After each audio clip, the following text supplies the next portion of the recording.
नमस्कार दोस्तों, आप सभी का स्टडी फॉर यूपीएससी पीसीएस में स्वागत है। आज तारीख है 26 मार्च 2024 ईस्वी और आज का न्यूज़पेपर आर्टिकल डिस्कशन का वीडियो है ये। आज हम लोग दो पेपर का डिस्कस करेंगे, एक 25 मार्च का भी डिस्कस करेंगे और 26 मार्च को चूँकि नॉर्थ इंडिया में बहुत सारे शहरों में छुट्टी रहती है, द हिंदू पब्लिकेशन से बहुत सारे शहरों का जो एडिशन होता है वो छपता ही नहीं है, तो लेकिन कुछ कुछ एडिशन छपते हैं 26 मार्च को भी, तो उसके कुछ इंपॉर्टेंट न्यूज़ अलग अलग जगहों से मैंने इकट्ठा किए हैं, उसको डिस्कस करेंगे और एक छोटा सा आर्टिकल भी डिस्कस करेंगे। देखेंगे क्या है आपके पीटी और मेंस के लिए। आज भी कई सारे जगहों पर होली मनाई जा रही है, तो आप सभी को होली की भी शुभकामनाएं, जो भी मना रहे हैं। जिन्होंने कल ही मना लिया उनको एक पता होना चाहिए कि होली तो चली गई है, अब ख़त्म हो गई होली। साथ ही साथ मार्च का महीना भी ख़त्म हो गया है। अप्रैल, मई, जून, जुलाई, अगस्त आपके पास बाकी है और उसके पश्चात आपका एग्ज़ाम होगा, तो सही से तैयारी कीजिए। अब समय बहुत ही कम है। एक दो दिनों में गाइडेंस रिलेटेड काफ़ी सारे वीडियो लेकर आऊँगा और एनसीईआरटी भी कल से हम लोग शुरू कर लेंगे। तो हेडलाइन में तो राजनीतिक न्यूज़ ही है, इंडिया ब्लॉक के बारे में है, उसके बाद से बीजेपी ने कुछ कुछ लिस्ट जारी किए हैं कैंडिडेट के, उनके बारे में है। चलते हम लोग आर्टिकल को डिस्कस करते हैं। देखिए आर्टिकल क्या है आज का, उसके पश्चात हम लोग अगले न्यूज़ पर चलेंगे। ओके, आज का जो आर्टिकल है वो है परमाणु ऊर्जा से संबंधित। परमाणु ऊर्जा को लेकर एक वैश्विक सम्मेलन आयोजित किया गया है, जिसके पश्चात परमाणु ऊर्जा को लेकर कौन कौन सी चुनौतियां हैं, उसका समाधान क्या हो सकता है और कार्बन एमिशन को कम करने में, CO2 के एमिशन को कम करने में परमाणु ऊर्जा का क्या योगदान हो सकता है, इसी को हम लोग डिटेल में डिस्कस करने वाले हैं। देखिए क्या लिखा हुआ है कि वैश्विक जलवायु परिवर्तन की चुनौती का सामना करने के प्रयासों में परमाणु ऊर्जा एक महत्वपूर्ण भूमिका निभाता है। ब्रुसेल्स में हालिया में आयोजित परमाणु ऊर्जा शिखर सम्मेलन इस बात का द्योतक है। कहाँ पर आयोजित किया गया था? तो परमाणु ऊर्जा शिखर सम्मेलन ब्रसेल्स में आयोजित किया गया था। इसको ज़रूर ध्यान में रखिएगा, ये आपसे डायरेक्ट पूछा जा सकता है। एक चीज़ और है कि ये दुनिया का पहला सम्मेलन है वैश्विक स्तर पर परमाणु ऊर्जा को लेकर, इसलिए भी इसको ज़रूर ध्यान में रखिएगा, ये सीधा पूछा जा सकता है आपके एग्जाम में। कार्बन उत्सर्जन कमी लाने के लक्ष्यों को प्राप्त करने में परमाणु ऊर्जा की भूमिका को अब व्यापक रूप से स्वीकार किया जा रहा है। बेल्जियम के प्रधानमंत्री अलेक्जेंडर डी क्रो व अंतर्राष्ट्रीय परमाणु ऊर्जा एजेंसी के IAEA के महानिदेशक राफेल मारियानो ग्रोसी की सह अध्यक्षता में आयोजित किया गया है ये, तो इसको ज़रूर ध्यान में रखिएगा। पहली बार इस तरह का सम्मेलन आयोजित हुआ है। साथ ही में ये जो सम्मेलन है ये कहाँ पर आयोजित किया गया था? तो ब्रुसेल्स में आयोजित किया गया था। शिखर सम्मेलन जलवायु परिवर्तन से निपटने के लिए परमाणु ऊर्जा की आवश्यकता पर बल दिया गया। इसमें बोला गया कि क्लाइमेट चेंज से अगर आपको सही से निपटना है तो एटॉमिक एनर्जी को हमें अपनाना पड़ेगा, लेकिन इसमें कुछ चुनौतियाँ आ रही हैं। एक तकनीक का चुनौती है, सभी देशों के पास परमाणु से बिजली बनाने का भी तकनीक नहीं है। दूसरा, परमाणु की भी कमी है, एक यूरेनियम की भी कमी देखी जाती है। और तीसरा, लागत भी इसका ज़्यादा होता है। चौथा, कुछ सुरक्षात्मक खतरे भी होते हैं। यह शिखर सम्मेलन 2023 में दुबई में आयोजित संयुक्त राष्ट्र जलवायु परिवर्तन सम्मेलन COP28 के दौरान किए गए प्रयासों का एक महत्वपूर्ण परिणाम है, जहाँ विश्व भर के नेताओं ने जलवायु लक्ष्य को पूरा करने के 2050 तक परमाणु ऊर्जा क्षमता को 3 गुना करने की आवश्यकता पर जोर दिया। COP28 कहाँ पर आयोजित किया गया था बंधुओं? तो ये दुबई में आयोजित किया गया था। उसके में ये फैसला लिया गया था कि हम लोग क्या करेंगे, 2050 तक दुनिया में जो अभी जो एटॉमिक एनर्जी का लेवल है उसको कम से कम 3 गुना हम करेंगे। 3 गुना करने से क्या होगा? 3 गुना करने से क्या होगा कि कार्बन का जो एमिशन है वो कहीं ना कहीं कम होगा, फॉसिल फ्यूल का उपयोग कम हो जाएगा। आपको ये पता होना चाहिए कि भारत के जो एनर्जी सप्लाई है, बिजली का सप्लाई है, उसमें मात्र 2% का योगदान है एटॉमिक एनर्जी का मात्र 2% का योगदान है।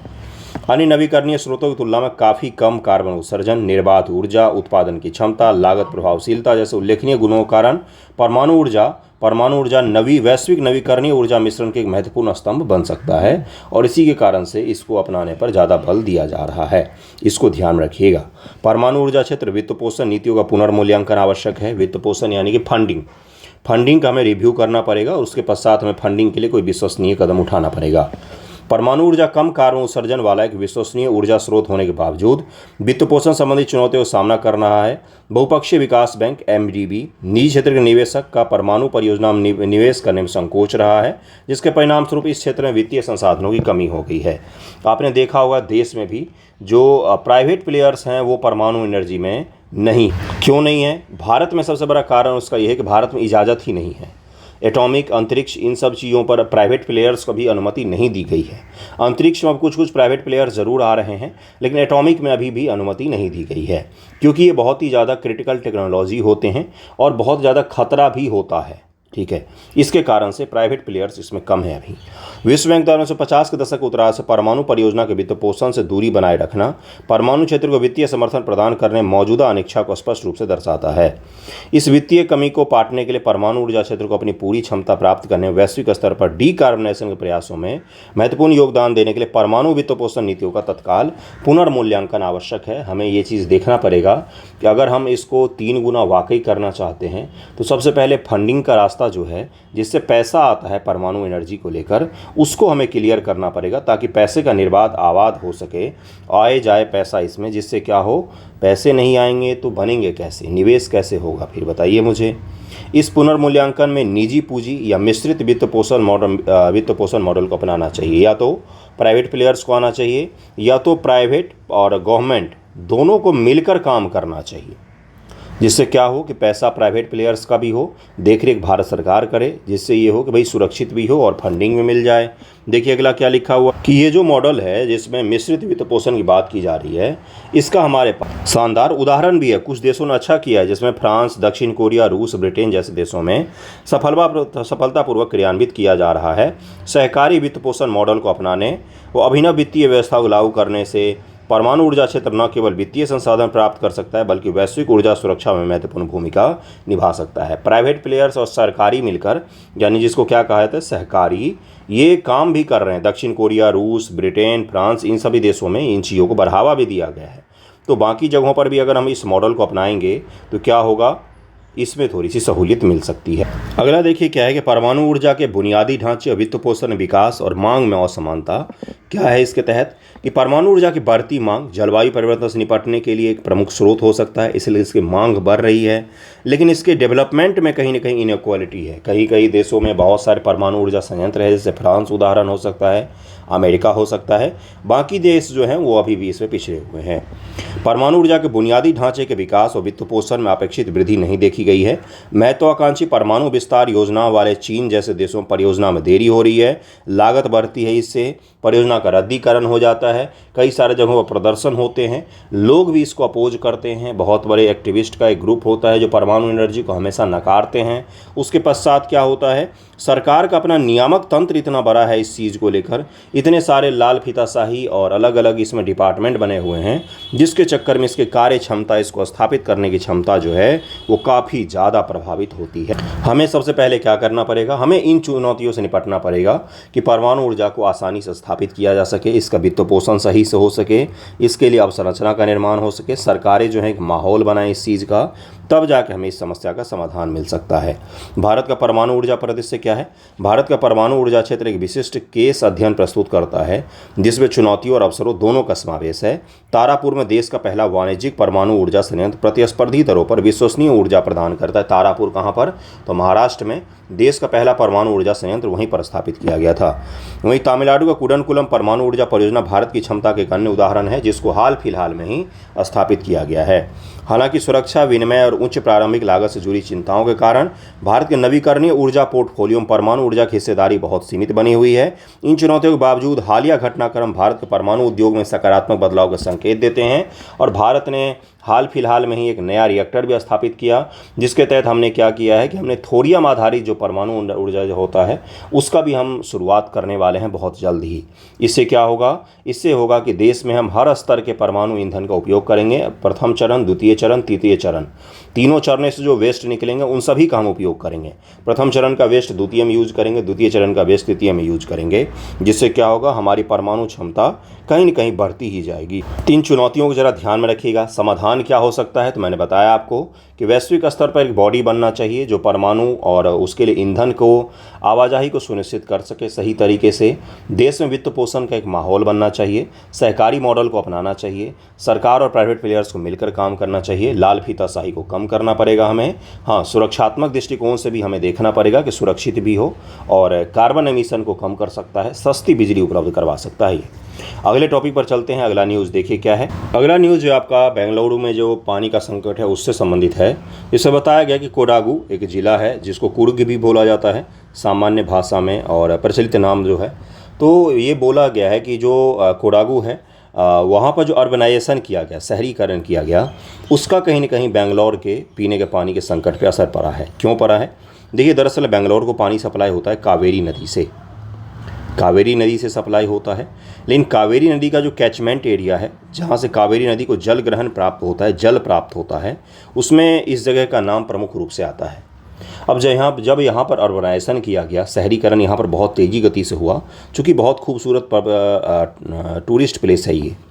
तो यहाँ पर जब अर्बनाइजेशन बहुत तेज़ी से हुआ तो क्या हो गया कि कावेरी नदी का जो कैचमेंट एरिया था वो प्रभावित हो गया। अब यहाँ से कावेरी नदी को जल के सप्लाई बहुत ही कम हो गए। अब जब यहाँ से जल का सप्लाई कम हुआ तो आगे जल का सप्लाई क्या हो जाएगा, ये भी कम हो जाएगा। इससे क्या हुआ, बेंगलुरु शहर में जो पानी का संकट है वो और भी ज़्यादा बढ़ गया है। इसी संबंधित एक और न्यूज़, और इस न्यूज़ में और एक चीज़ कहा गया कि कॉमर्शियल और जो रेसिडेंशियल भूमि इतने बड़े स्तर पर बांटे गए वहाँ के प्रशासन के द्वारा कि धीरे धीरे करके उसका पूरा कैचमेंट एरिया लगभग में ख़त्म कर दिया गया इस एरिया से। इससे कावेरी नदी में जल का जो स्रोत था वो कम हो गया। जल के स्रोत कम होने से क्या होंगे, ओवरऑल उसमें वाटर की कमी हो जाएगी। इसी प्रकार का एक और न्यूज़ है जिसे बताया गया है कि देश को जो डैम है उससे बहुत कम जल है। देखिए क्या है वो न्यूज़, देखिए यहाँ पर बोला गया है कि water level less than 25% in many major dams in the south. दक्षिण भारत के जो बड़े बड़े डैम हैं, डैम से क्या होता है, पानी का सप्लाई होता है, पीने के पानी का, और कृषि वगैरह के लिए भी, सिंचाई के लिए भी सप्लाई होता है। इसमें बोला गया है कि जो डैम है दक्षिण भारत के, उसमें से मैक्सिमम जो है 25% से भी कम जल धारण अभी है उनके पास, और जल उनके सूख ही गए हैं क्योंकि नदियों में पानी कम आया, इसलिए डैम में भी कम पानी है, और सूख भी गए हैं, पानी का बहुत ज़्यादा दोहन भी हुआ है, और वर्षा की मात्रा भी कम थी। इसलिए क्या हुआ है, तो दक्षिण भारत के जलाशय हैं उनमें पानी बहुत कम बचे हुए हैं। देखिए यहाँ पर कुछ कुछ डैम के नाम लिखे हुए हैं जिसको आप ध्यान से याद कर लीजिए क्योंकि पीटी में तो वही पूछा जाएगा आपसे। देखिए यहाँ पर क्या बोला गया है कि तुंगभद्रा डैम कहाँ पर है, तो कर्नाटक में है। नागार्जुन सागर कहाँ पर है, तो आंध्र प्रदेश तेलंगाना बॉर्डर के पास में है। उसके पास से तमिलनाडु में कौन सा है, तो श्रीशैलम डैम होगा, श्रीशैलम डैम, ये तमिलनाडु में है। और उसके पश्चात फिर से मैंने गलती कर दी, आंध्र प्रदेश और तेलंगाना में होगा कौन सा, तो श्रीशैलम सबसे बड़ा टाइगर रिजर्व में भी आता है। तो श्रीशैलम डैम यहाँ पर हो गया। मेत्तूर बांध कहाँ पर होगा, तो ये होगा आपका कहाँ पर, तो तमिलनाडु में। और इन सभी डैम जो हैं अलग अलग, इन सभी में जल की कमी देखी जा रही है, सभी के सभी में जल की कमी है। केरल एकमात्र ऐसा राज्य है जहाँ पर जल की उपलब्धता अभी भी है, अच्छी खासी बनी हुई है। बाकी जितने राज्य हैं इन सभी जगहों पर जल की कमी देखी जा रही है, सभी डैम। इन सभी को ज़रा ध्यान में ज़रूर रखिएगा। कौन सा है फिर से बता देता हूँ, तुंगभद्रा है कर्नाटक में, नागार्जुन सागर और श्रीशैलम है आंध्र प्रदेश तेलंगाना के पास, और मेत्तूर डैम है तमिलनाडु में। ये बड़े मेजर डैम हैं जिनसे सप्लाई होता है पीने का पानी का, इनको ज़रूर ध्यान में रखिएगा, ये आपसे सीधा सीधा पूछ लिया जाएगा। ओके, चलिए अगले टॉपिक पर चलते हैं। अगला टॉपिक आपका आईआर से संबंधित है। देखिए क्या है, अगला न्यूज़ है कि हमारे जो विदेश मंत्री हैं एस जयशंकर जी, वो सिंगापुर गए हैं, वहाँ पर मिल रहे थे अलग अलग डेलीगेशन से। तो भारत और सिंगापुर का जो रिलेशन है ना, इसको थोड़ा सा हम लोग डिस्कस कर लेते हैं। और भारत और सिंगापुर के बीच कई सारे युद्धाभ्यास का भी आयोजन किया जाता है, उसको भी हम लोग डिस्कस कर लेते हैं ताकि पीटी में अगर इससे सवाल पूछा जाता है तो आप इसको कर सकें। मेंस में जो आपसे सवाल पूछा जाएगा आईआर का, वो 6 मंथ का होगा, ठीक है। और मेंस में करंट अफेयर जो मेनली पूछे जाते हैं वो 6 से 7 मंथ के होते हैं। लेकिन करंट अफेयर कोई एक महीने में ऐसा नहीं होगा कि सिंगापुर का टॉपिक जो उस समय आएगा वही आप पढ़ेंगे। रिलेट करना पड़ता है आपको, 1 साल का करंट अफेयर अच्छे से पढ़ना पड़ता है, पीटी और मेंस दोनों के रिगार्डिंग। हम मेंस में जो सवाल मेजर पूछे जाते हैं वो आपका 6 मंथ से रिलेटेड होता है, लेकिन कई सारे उनके रेफरेंस पीछे से भी लिए जाते हैं। इसी प्रकार से तैयार कीजिएगा इसको। चलिए भारत और सिंगापुर के रिलेशन में जो मेजर हम बातचीत जिन मुद्दों पर करते हैं उसको ज़रा डिस्कस करते हैं। कुछ युद्धाभ्यास के नाम हैं, उसको भी समझ लीजिए ताकि अगर पूछा जाता है वहाँ से तो आप आसानी से उसको कर सकें। ओके, देखिए क्या है कि भारत और सिंगापुर का काफ़ी पुराना इतिहास रहा है एक संबंध का, और वाणिज्यिक के साथ साथ सांस्कृतिक रिलेशन भी हमारे काफ़ी पुराने हैं। आधुनिक संबंधों का श्रेय सर स्टैमफोर्ड राफेल्स को दिया जाता है, जिन्होंने 1819 में मलक्का जलडमरू मध्य को मार्ग पर सिंगापुर में एक व्यापारी केंद्र की स्थापना की, जो बाद में एक क्राउन कॉलोनी बन गई और वर्ष 1867 तक कोलकाता से शासित हुआ था। स्वतंत्रता के बाद भारत वर्ष 1965 में सिंगापुर को मान्यता देने वाले पहले देशों में से एक था, और पहले कोलकाता से ही शासन चलता था क्योंकि ब्रिटिश के तहत आते थे ये, इसीलिए सिंगापुर कुछ नहीं था, मछुआरों का एक छोटा सा कॉलोनी था जो इतना ज़्यादा डेवलप्ड हो गया कि आज वो वैश्विक केंद्र है। व्यापार और आर्थिक सहयोग, सिंगापुर आसियान में भारत के सबसे बड़े व्यापार निवेश भागीदारों में से एक रहा है। और 2021-22 में आसियान के साथ भारत के कुल व्यापार का 27.3% था। आसियान में जो 10 देश हैं उन 10 देशों का बाकी परसेंट में है 27% लगभग हम कहाँ से व्यापार करते हैं, तो केवल सिंगापुर से ही हम व्यापार करते हैं। सिंगापुर भारत में प्रत्यक्ष विदेशी निवेश का भी एक प्रमुख स्रोत है। जो हमारे यहाँ FDI आता है उसमें भी प्रमुख स्रोत है सिंगापुर। पिछले 20 वर्षों में सिंगापुर से भारत में किया गया कुल निवेश लगभग में 136.653 बिलियन डॉलर रहा है। एक चीज़ मैं आपको और बताऊंगा, इतने सारे के आंकड़े याद करने हैं नहीं, आपको ये ज़रूर याद होना चाहिए कि आसियान में जितने हम व्यापार करते हैं उसमें सबसे प्रमुख व्यापार हम सिंगापुर के साथ करते हैं। भारत और सिंगापुर के मध्य में 2005 में व्यापक आर्थिक सहयोग समझौता पर हस्ताक्षर किया गया था। कब किया गया था? तो 2005 में। भारत और सिंगापुर ने व्यापार एवं निवेश को बढ़ावा देने के लिए Bharat Singapore business forum, Bharat Singapore CEO forum जैसे कई पहलों पर सहयोग भी किया है। और हाल ही में भारत का जो UPI है, UPI पेमेंट इंटरफेस, ये हमने सिंगापुर में लॉन्च किया है। पे नाउ को फरवरी 2023 में दोनों देशों के बीच 23 से प्रेषण को सक्षम बनाने के लिए एकीकृत किया गया है। अब कोई भी आदमी इंडिया में भी सिंगापुर का कोई आदमी आता है तो यहाँ से UPI से पेमेंट कर सकता है और सिंगापुर में भी भारतीय लोग UPI के थ्रू में पेमेंट कर सकते हैं। अगला देखिए क्या है कि रक्षा एवं सुरक्षा सहयोग। दोनों देश हिंद प्रशांत क्षेत्र में क्षेत्रीय स्थिरता, समुद्री सुरक्षा को लेकर चिंताएं साझा करते हैं और इसलिए भी हमारे संबंध काफ़ी प्रगाढ़ हैं। 2015 में राजनयिक संबंधों की 50वीं वर्षगांठ के अवसर पर उन्होंने अपने संबंधों को एक रणनीतिक साझेदारी के रूप में उन्नत किया। 2015 में हमने 50वीं वर्षगांठ भी मनाई थी। आज़ाद हिंद फौज का नाम आपने सुना है, उसको लेकर काफ़ी सारे मॉन्यूमेंट्स जो हैं वो कहाँ पर हैं, तो सिंगापुर में ही स्थित हैं। उन्होंने रक्षा सहयोग 2003, नौसेना सहयोग समझौता 2017 जैसे अपने रक्षा संबंधों को मजबूत करने के लिए कई समझौतों पर हस्ताक्षर किए हैं। सैन्य अभ्यास सिंडेक्स, थल सेना में बोल्ड कुरुक्षेत्र, ये अलग अलग अभ्यास हैं जो हम दोनों देशों के बीच में आयोजित किए जाते हैं। इनको जरूर ध्यान में रखिएगा, ये PT में कई बार पूछे जाते हैं। शिक्षा विज्ञान प्रौद्योगिकी का सहयोग, DSTCII भारत सिंगापुर प्रौद्योगिकी शिखर सम्मेलन का 28वां संस्करण फरवरी 2022 में आयोजित किया गया था। AI, IoT, fintech, health care, जो मॉडर्न टेक्नोलॉजी है उसमें भी हम काफ़ी सारे समझौता कर चुके हैं और उसमें भी हम काफ़ी सारे हद तक सहयोग भी करते हैं। UPI को अपनाना एक फिनटेक का ही तो उदाहरण है शानदार। फिनटेक का तात्पर्य होता है फाइनेंशियल टेक्नोलॉजी से, पैसे के लेन देन से जुड़ी हुई तकनीक, जैसे फ़ोनपे, जैसे पेटीएम, जैसे गूगल पे, ये सब फिनटेक कंपनियां हो गई। इसरो ने वर्ष 2011 में सिंगापुर का पहला स्वदेशी निर्मित माइक्रो सैटेलाइट को प्रमोशित भी किया था। इसरो ने उसका सैटेलाइट भी लॉन्च किया। साथ में इसरो जो सिंगापुर है वो भारत के आधार जो सिस्टम है उसी की तर्ज पर अपना भी एक सिस्टम बनाने की कोशिश कर रहा है, जिसमें भी हम सहयोग कर रहे हैं। एक और संभावित अवसर यह है कि सिंगापुर के प्रॉक्सटेरा MSME पारिस्थितिक तंत्र का वैश्विक डिजिटल केंद्र का भारत के open network for digital platform के साथ एकीकरण हो सकता है, जिससे क्या होगा, जिससे बिजनेस करना आसान होगा। सांस्कृतिक व लोगों के बीच में भी संबंध है। दोनों देश की सांस्कृतिक विविधता, भाषाई संबंध, धार्मिक सद्भाव के समृद्ध विरासत भी साझा करते हैं। 3.9 मिलियन की निवासी आबादी भारत में लगभग 9.1% का लगभग 3.5 लाख हैं। सिंगापुर में इतने सारे भारतीय रहते हैं ये कहा जा रहा है। उन्होंने सिंगापुर का आर्थिक विकास, सामाजिक ताने बाने, सांस्कृतिक विविधता महत्वपूर्ण योगदान दिया है और सिंगापुर के साथ हमारे रिलेशन हमेशा अच्छे रहे हैं। मलक्का जलडमरू मध्य के बीच में स्थित है सिंगापुर। वहाँ पर इंडियन नेवी को एक छोटा सा बेस भी मिला हुआ है सिंगापुर में, तो इसलिए हमारे संबंध हमेशा से ही अच्छे रहे हैं सिंगापुर के साथ में। इसको ज़रूर ध्यान रखिएगा। छोटे टॉपिक हैं लेकिन बेहद इंपॉर्टेंट होता है। कई बार इस तरह की चीज़ें पूछ ली जाती है आपसे PT में। चलिए अगले टॉपिक पर चलते हैं। अगला न्यूज़ देखिए क्या।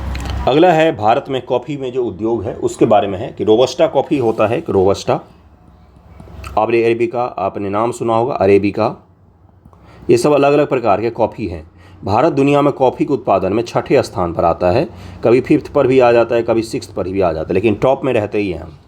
और भारत में दुनिया की सबसे बेहतरीन कॉफ़ी उगाई जाती है। अरेबिका, रोबस्टा और भी कुछ कुछ किस्में हैं जिसको उगाया जाता है। तो बताया गया कि रोबस्टा कॉफ़ी जो है पिछले साल की तुलना में इस साल उसका प्राइस ज़्यादा मिल रहा है। और क्यों मिल रहा है? क्योंकि उत्पादन कम हो गया है। जलवायु परिवर्तन के कारण, वर्षा के पैटर्न चेंज होने के कारण, वियतनाम में प्रोडक्शन कम होने के कारण, कई सारे ऐसे रीजन हैं जिसके कारण से रोबस्टा कॉफ़ी का प्राइस बढ़ गया है। तो रोबस्टा कॉफ़ी क्या है या भारत में कॉफ़ी का उत्पादन किस प्रकार से होता है, क्या इसके लिए हमें वायुमंडलीय दशा चाहिए, किस प्रकार से इसका कृषि किया जाता है, इन चीज़ों को देखते हैं। कॉफ़ी बोर्ड से संबंधित चीज़ें UPSC PT 2022 में पूछा गया था कि भारत का कॉफ़ी बोर्ड का मुख्यालय कहाँ पर स्थित है। बिल्कुल सही सुन रहे हैं आप। तो इस तरह की चीज़ों को हम लोग थोड़ा सा कवर करेंगे इसमें।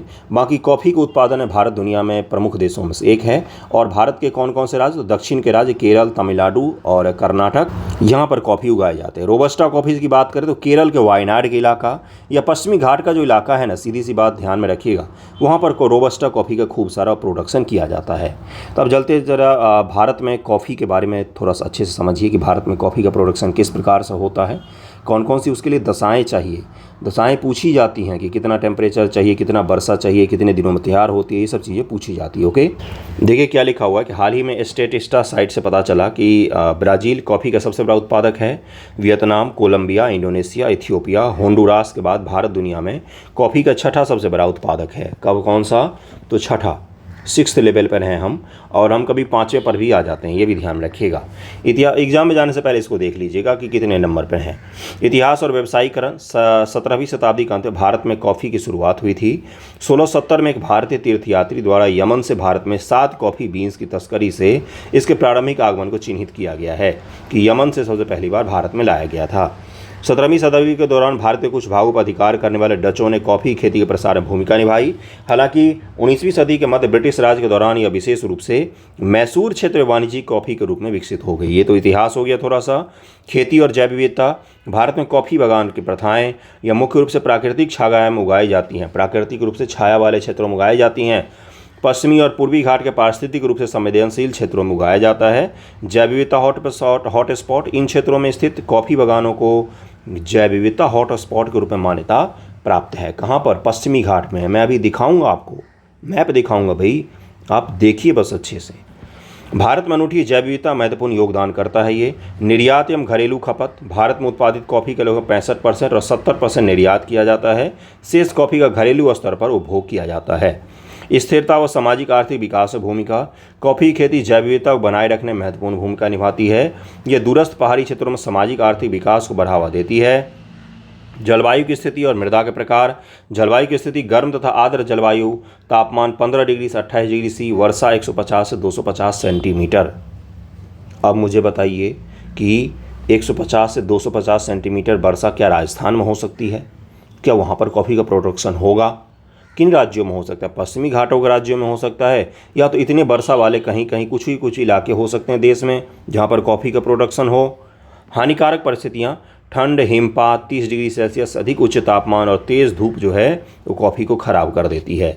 आदर्श मृदा की स्थिति, अच्छी जल निकास वाली दोमट मृदा, ह्यूमस व खनिज लौह कैल्शियम की उपस्थिति, उपजाऊ ज्वालामुखी लाल मृदा या गहरी रेतीली दोमट मृदा जो होती है उसी में इसको उपजाया जा सकता है।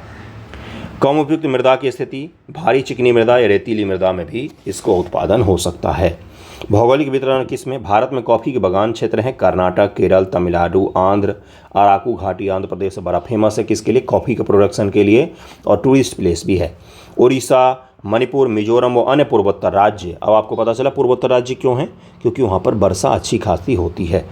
प्रमुख कॉफ़ी उत्पादक, कर्नाटक में भारत के कुल कॉफ़ी उत्पादन का 70% हिस्सा उगाया जाता है। देश में सबसे ज़्यादा कहाँ पर, तो कर्नाटक राज्य में कॉफ़ी का प्रोडक्शन सबसे ज़्यादा होता है। कहाँ पर, कर्नाटक राज्यों में।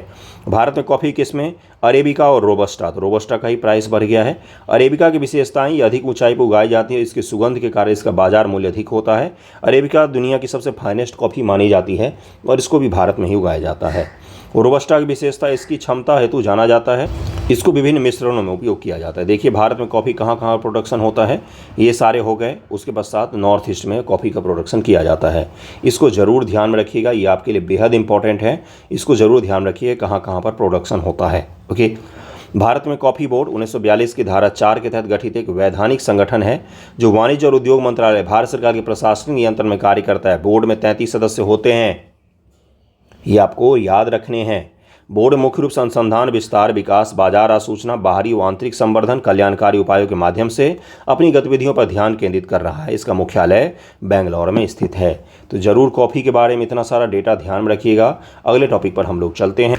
अगला टॉपिक है आपका पर्यावरण से संबंधित। इसमें अल नीनो के बारे में बोला गया है कि एल नीनो जो है, अल नीनो जिसको कहा जाता है, और हिंदी में अल नीनो कहा जाता है और इसको इंग्लिश में लिखते हैं एल नीनो। ओके, इसके कारण से जो ईस्ट कोस्ट अफ्रीका अफ्रीका की ईस्ट कोस्ट पर स्थित जो देश हैं वहाँ पर भारी भूखमरी की कंडीशन बन गई है और हंगर क्राइसिस बढ़ गया है और वर्ल्ड फूड प्रोग्राम जो है वो वहाँ पर मदद भी कर रहा है। इसी में एक डेटा भी दिया गया कि मालावी एक छोटा सा देश है, मैं अभी दिखाऊंगा आपको, मैप पर दिखाऊंगा, मैं चिंता मत कीजिएगा। इसके 28 में से 23 डिस्ट्रिक्ट जो हैं वो भारी हंगर क्राइसिस से गुजर रहे हैं। इसके अलावा जिम्बाब्वे और भी बहुत सारे देश हैं जहां पर इस तरह का संकट देखा जा रहा है। और क्या बोला गया है, वर्ल्ड फूड प्रोग्राम ने बोला है कि इन सभी जगहों पर हमें मदद की अभी तत्काल आवश्यकता पड़ सकती है, नहीं तो ये जगह जो है वो त्रासदी में तब्दील हो जाएगी, क्योंकि बहुत बड़े स्तर पर क्या हुआ है तो हंगर क्राइसिस क्रिएट हो गया है। अल नीनो के कारण प्रोडक्शन कम हुआ है, वर्षा कम हुई है, जिसके कारण से इस तरह की स्थिति देखी जा रही है। अल नीनो के कारण क्या होता है, कई बार वर्षा का पैटर्न चेंज हो जाता है। जहाँ पर वर्षा नहीं होना चाहिए वहाँ पर अधिक वर्षा होती है और जहाँ पर वर्षा होनी चाहिए वहाँ पर सूखे का स्थिति बन जाता है, जिसमें अल नीनो का भारत पर भी बुरा प्रभाव पड़ता है। भारत का मानसून को कमज़ोर कर देता है अल नीनो, ठीक है। उसी प्रकार से अफ्रीका के जो ईस्ट कोस्ट के देश हैं वहाँ पर भी मानसून जो है वो कमज़ोर हो जाता है और वहाँ पर भी वर्षा सही से नहीं हो पाती है, जिसके कारण से वहाँ पर क्या बन गया है तो सूखे का स्थिति बन गया है, बिल्कुल ही अकाल जैसा पड़ गया है। देखिए क्या होता है, कौन कौन से देश हैं उनको जरा हम मैप पर देखते हैं एक बार गौर से। देखिए अफ्रीका का मैप है, यहाँ पर आपको छोटा सा देश दिखेगा, ये है मालावी, बहुत ही खूबसूरत देश इसको माना जाता है। और ये है आपका मोजाम्बिक, ये है जाम्बिया, ये तंजानिया है, ये डेमोक्रेटिक रिपब्लिक ऑफ कॉन्गो है, ये जिम्बाब्वे है। तो इनको ज़रा ज़रूर ध्यान रखिएगा, इनके कोस्टल देशों को भी ध्यान रखिएगा, क्योंकि कई बार सीधा सीधा सवाल पूछ लिया जाता है कोस्ट पर कौन कौन से देश हैं उसी से, तो इसको ज़रूर ध्यान रखिएगा कौन सा है ये। तो ईस्टर्न कोस्ट के देश हैं जो सबसे ज़्यादा प्रभावित हो रहे हैं।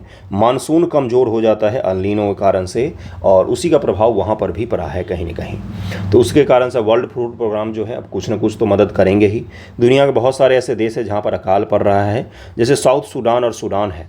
पता ही आपको सूडान में भी क्या हो गया है तो भयंकर गृह युद्ध छिड़ा हुआ है, जिसके पश्चात वहाँ पर अकाल का कंडीशन बन गया है। इसके साथ साथ गजा में तो है ही, तो कई सारे जगहों पर प्राकृतिक अकाल है, कई सारे जगहों पर मानव निर्मित अकाल है, दोनों हमें देखने को मिल रहा है 2024 में। इसको ज़रूर ध्यान रखिएगा, अल नीनो का प्रभाव है ये। और आज न्यूज़ कम रखते हैं क्योंकि कई सारे लोग होली मना रहे हैं, तो मनाइए होली। कल से हम लोग फिर से अच्छे से कंप्लीट करेंगे सभी चीज़ों को। थैंक यू सो मच आप सभी का वीडियो देखने के लिए। होली एंजॉय कीजिए अच्छे से। Okay, thank you so much.